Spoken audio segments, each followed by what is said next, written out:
성경은 드라마다 세 번째 시간, 1막 창조, 하나님이 자신의 나라를 세우시다.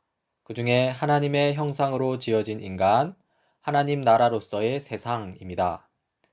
창세기의 신학적 의도, 목적이 무엇이냐 했을 때 이렇게 정리할 수 있습니다. 고대 근동의 우상 숭배 이야기에 맞서서 하나님 나라 이야기를 보여줌으로써 이스라엘 백성, 나아가 그리스도인을 하나님 나라 백성다운 삶으로 초대하는 것. 여기서 당시 삶의 정황을 볼 수 있는데요. 고대 근동의 우상 숭배 이야기이죠. 여기에 맞서야 합니다.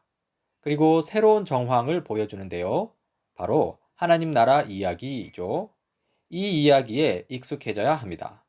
그렇게 함으로써 이스라엘 백성, 나아가 그리스도인을 하나님 나라 백성다운 삶으로 초대하는 것이죠. 이것이 바로 창세기의 목적이라고 할 수 있습니다. 이러한 창세기에 담긴 세 가지 진리가 있는데요. 먼저 하나님입니다. 지난 시간에 살펴보았죠. 만물을 존재하게 하신 하나님입니다. 다음으로 인간입니다. 하나님의 형상으로 지어진 인간이고요. 마지막으로 세상입니다. 하나님 나라로서의 세상이죠. 오늘은 인간과 세상에 대해 살펴보고자 합니다. 먼저 하나님의 형상으로 지어진 인간인데요. 인간에 대해 살펴보기 전에 하나님은 어떤 분이신지 좀 봅시다. 하나님은 멀리 떨어지신 분이라는 이런 생각이 있습니다. 그러나 그렇지 않습니다. 왕이신 하나님은 창조 세계로부터 멀리 떨어져 계신 분이 아니고요. 멀리 떨어져서 다스리면서 자기 영토와 백성들에게 아무런 관심이 없는 그런 제왕이 아닙니다. 오히려 우리 가까이에서 다스리시는 분입니다. 자신의 나라를 세우신 하나님은 아주 인격적인 방식으로 그 나라를 통치하십니다. 즉, 하나님은 자신 외에 또 다른 인격적인 존재를 만드시고 그로 하여금 세상을 다스리게 하시는 것이죠. 그리고 그 또 다른 인격적인 존재가 바로 하나님의 형상 인간입니다.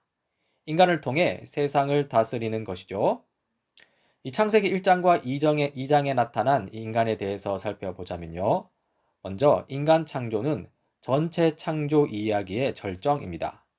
따라서 우리는 인간이 아주 특별한 피조물임을 알 수 있습니다. 이 서구의 인본주의 이야기와 비교할 수 있는데요. 인본주의 이야기에 따르면 인간은 시간과 우연의 무계획적인 산물입니다. 인간을 근본으로 삼는다고 하는데 오히려 인간의 가치를 별로 인정하지 않는 방향으로 가죠. 아무튼 인간은 인격적인 존재로서요. 이 하나님과 관계 맺는 존재입니다. 하나님은 모든 피조물 중에 남자와 여자에게만 말씀하십니다. 즉, 인간만이 하나님과 인격적인 관계를 누립니다. 성 어거스틴은 이렇게 말합니다. 우리는 하나님을 위해 지어졌으며 우리 마음은 하나님 안에서 안식할 때까지는 안식을 찾을 수 없다. 이 인격적인 존재로서 궁극의 인격적인 존재인 하나님 안에서만 인간은 평안을 누릴 수 있다는 것이죠.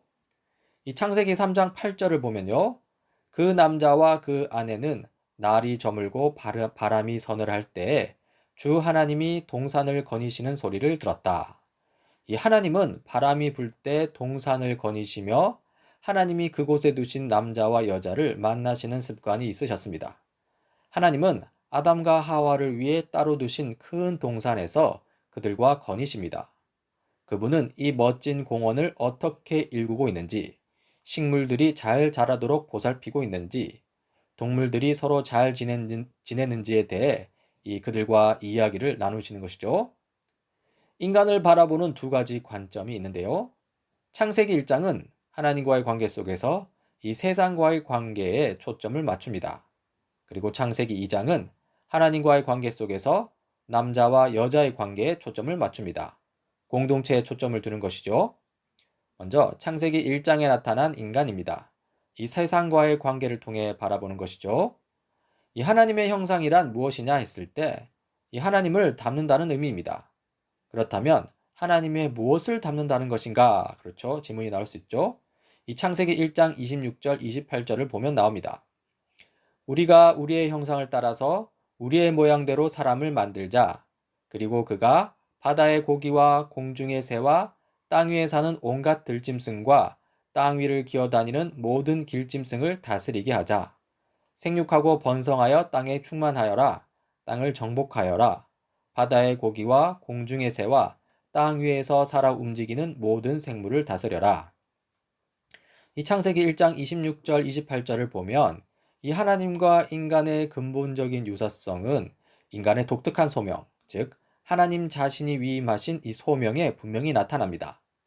하나님이 모든 피조물의 최고 통치자이신 것처럼 인간은 하나님 아래에서 땅과 바다와 하늘에 있는 인간 이외의 피조물들을 통치하고 다스리도록 만들어진 존재라는 것이죠. 즉, 하나님의 어떤 점을 닮았는가 했을 때 바로 세상을 다스리는 능력을 닮았다는 것입니다. 이 저명한 신학자 폰 라드는 다음과 같이 말합니다. 세상의 강력한 왕들이 제국의 지역들에 자신의 지배권을 나타내기 위해 자신의 형상을 세우는 것처럼 하나님은 인간을 자신의 형상으로서 이 땅에 세우신다. 즉, 인간은 하나님의 주권을 상징하는 하나님의 형상을 지니고 이 땅에 존재한다. 인간은 실로 세상에 대한 하나님의 지배권을 유지하고 강화하도록 부름받은 하나님의 대리자이다. 그러므로 하나님과 인간의 유사성에서 결정적인 것은 세상에서 인간의 기능, 곧 다스림이다. 여기서 우리는 인간의 직분과 사명을 알 수 있는데요. 인간의 직분은 하나님의 부왕, 섭정, 청지기, 대리인이라는 것이죠. 인간의 사명은 하나님의 우주적 왕국에서 하나님의 명성이 높아지도록 창조 세계를 다스리는 것입니다. 그렇다면 우리는 어떻게 다스려야 할까요? 먼저 보호와 보존의 책임을 가지고 다스려야 합니다. 하나님의 부왕 청지기로서 인간은 선한 창조 세계에 대한 하나님의 주권적 다스림 가운데 나타나는 그 하나님의 보호하심과 돌보심을 구체적으로 드러낼 책임을 가집니다. 또한 발전과 개발의 책임을 가지고 다스려야 합니다. 하나님의 섭정 대리인으로서 인간은 창조 세계 전체가 하나님의 영광을 찬양할 수 있도록 하나님의 창조 세계가 지닌 이 숨겨진 잠재력을 개발하고 창조 세계를 발전시킬 책임이 있습니다. 이 책임과 관련하여 다음과 같은 비유를 생각해 볼 만한데요. 당신이 15세기의 조각가라고 상상해 보자. 당신은 어느 날 미켈란젤로로부터 이메일을 받는다. 그의 작업실에 와서 그가 시작해 놓은 작품을 완성해 줄 수 있겠냐는 것이다. 그는 당신의 작업으로 완성될 작품이 미켈란젤로 자신의 명성을 더 높여줄 수 있을 것이라고 말한다. 자, 이 미켈란젤로 비유에서 우리는 이 묵직한 책임감과 그리고 미켈란젤로의 우리를 향한 신뢰와 칭찬을 볼 수 있습니다. 하나님도 미켈란젤로와 동일하게 지금 여기에 있는 우리에게 말씀하십니다. 나를 대신하여 세상을 다스려라. 너희는 충분히 할 수 있다. 자, 그렇다면 우리는 세상 어디까지 다스려야 할까요? 네, 바로 모든 세상입니다. 하나님을 위한 우리의 섬김은 창조 세계 자체만큼이나 광범위한 영역을 포괄합니다. 자세히 말하자면 우리는 창조 세계 안에서 농업, 예술, 음악, 상업, 정치, 학문, 가정생활, 교회, 여가 등을 통해 하나님을 영화롭게 하며 창조 세계의 잠재력을 개발합니다. 그리고요, 우리가 활동하는 범위만큼 하나님 자신이 그분의 창조 세계 안에서 계시되고 형성화됩니다. 우리는 그런 일을 통해서 하나님 만드신 세상 전역에 계속해서 하나님 임재의 향기를 널리 퍼뜨리는 것이죠. 창세기 2장에 나타난 인간에 관하여서는 이 공동체 관계가 잘 드러납니다. 하나님은 우리를 공동체로 부르셨습니다. 창세기 2장 18절입니다. 주 하나님이 말씀하셨다. 남자가 혼자 있는 것이 좋지 않으니 그를 돕는 사람, 곧 그에게 알맞는 짝을 만들어 주겠다. 이 성경 구절에 따르면 인간은 혼자서는 온전한 인간일 수 없다는 것입니다. 그리고 인간은 공동체적 임무를 가지는데요. 창세기 2장 20절입니다. 그 사람이 모든 집짐승과 공중의 새와 들의 모든 짐승에게 이름을 붙여 주었다. 그러나 그 남자를 돕는 사람, 곧 그의 짝이 없었다. 여기서 이름을 짓는 것은 이 다스림, 통치 행위 중의 하나입니다. 인간에게 주어진 임무이죠. 그런데 이 성경 구절은 인간에게 주어진 이 임무가 사실은 혼자에게 주어진 임무가 아니라 제대로 하자면 이 공동체에게 주어진 임무임을 보여줍니다. 즉, 인간은 다스리는 일을 혼자 하도록 만들어지지 않고 함께 하도록 만들어졌습니다. 이렇게 인간은 하나님을 닮아 세상을 다스리는데요. 창세기 2장 15절입니다. 주 하나님이 사람을 데려다가 에덴 동산에 두시고 그곳을 맡아서 돌보게 하셨다. 이 창세기에 묘사된 이 에덴 동산은 이 큰 국립공원과 비슷합니다. 그곳은 아주 크고 동산을 관통해서 이 강들이 흐르고 나무와 동물들도 많습니다. 그리고 여기서 이 아담과 하와는 최초의 농부이자 산림청 직원이었습니다. 인간이 된다는 것은 이 창조 세계 안에서 노동하고 그것의 잠재력을 개발하고 그것을 돌보는 자로서 창조 세계와 관계를 맺는 것이죠.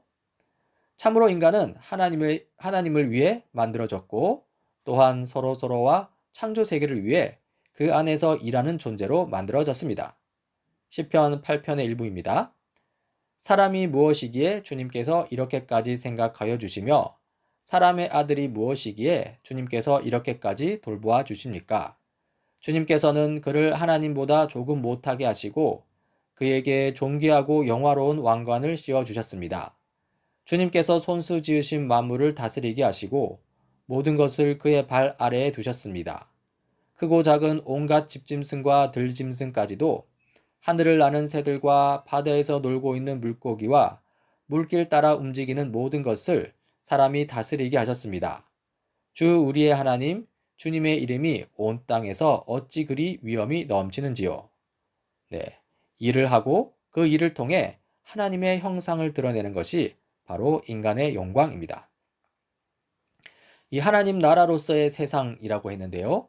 이 기독교에 관한 오해가 있습니다. 이 기독교는 내세지향적이라는 오해이죠. 그러나 이것은 기독교적 세계관이 아닌 이원론적 세계관에서 나온 것입니다. 물질은 악하고 정신은 선하다. 또는 육체는 악하고 영혼은 선하다고 주장하죠. 이원론적 세계관에서 이 구원이란 영혼이 육체라는 감옥과 이 피조 창조 세계를 떠나서 저 하늘 세계로 들어가는 것을 의미합니다. 그러나 이것은 비성경적인 세계관입니다. 이 성경이 말하는 창조 세계는 그렇지 않습니다. 오히려 보시기에 좋았다고 하지요. 창세기 1장 4절, 10절, 12절, 18절, 25절, 31절에서 반복해서 나옵니다.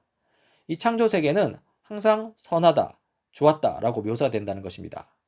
이 성경은 창조된 물질 세계를 하나님의 영광을 보여주는 곳, 하나님이 통치하시는 나라로 묘사합니다. 즉, 창세기는 이 세상에 대해 아주 긍정적이라는 것이죠. 하나님은 시간을 움직이도록 하시고 기후를 정하셨으며 또한 인간 존재의 다른 모든 측면을 만드는 책임을 지셨습니다. 물이 생겨난 것, 땅이 식물을 자라게 하는 능력을 갖게 된 것, 농업과 계절의 순환의 법칙, 각각 맡은 바 역할을 가지고 창조된 하나님의 피조물, 이 모든 것은 하나님이 명령하신 것이며 그리고 좋은 것이었습니다. 즉, 창조 세계의 선함은 창조주 자신의 비길 데 없는 선함, 지혜, 정의를 밝히 드러냅니다. 그렇습니다. 하나님의 창조 세계는 선합니다. 또한 창조 세계는 질서와 조화를 가졌습니다. 창조 세계에는 빛과 어두움, 땅과 바다, 강과 광산, 식물, 동물, 새와 물고기, 남자와 여자 등 아주 다양한 실체들이 존재합니다. 이 풍성함은 창조 세계의 놀라운 조화를 허락하신 하나님의 의도였습니다. 창조 세계는 관현악단처럼 창조주를 향한 찬양의 협주곡을 만들어냅니다. 하나님이 말씀으로 창조하여 세우신 것이기에 이 다양성에는 질서가 있습니다. 여기서 우리는 인간의 임무를 생각할 수 있는데요. 바로 이 조화롭고 질서 있는 창조 세계를 보호하고 보존할 책임이죠. 그리고 창조 세계는 시간 속에서 발전합니다. 창세기는 우리의 세상이 시간 안에 존재하고 있음을 보여줍니다. 하나님은 낮과 밤을 만드시고 그것에 이름을 붙이셨습니다. 창세기 1장과 2장은 하나님이 시간이 지나면서 창조 세계가 어떻게 자라나도록 의도하셨는지에 대해 거의 아무런 말도 하지 않습니다. 그러나 하나님이 그 안에서 성장과 발전을 염두에 두셨다는 것은 분명합니다. 여기서도 우리는 인간의 임무에 대해 생각할 수 있는데요. 바로 성장하도록 창조된 이 세계를 발전시키고 개발할 책임이 있다는 것이죠. 네. 이 창조는 하나님 역사의 시작점입니다. 하나님이 만드신 놀라운 창조 세계에서 아담과 하와가 한 일은 긴 과정의 시작이었습니다. 이를 통해 그들의 자손과 후손들도 창조 세계를 풍요롭게 발전시켜 나갈 것입니다. 즉, 아담과 하와가 에덴에서 보인 이 왕실 청지기로서의 사역은 하나님이 역사를 통해 창조 세계 전체에 일어나도록 의도하신 일의 축소판이라 할 수 있습니다.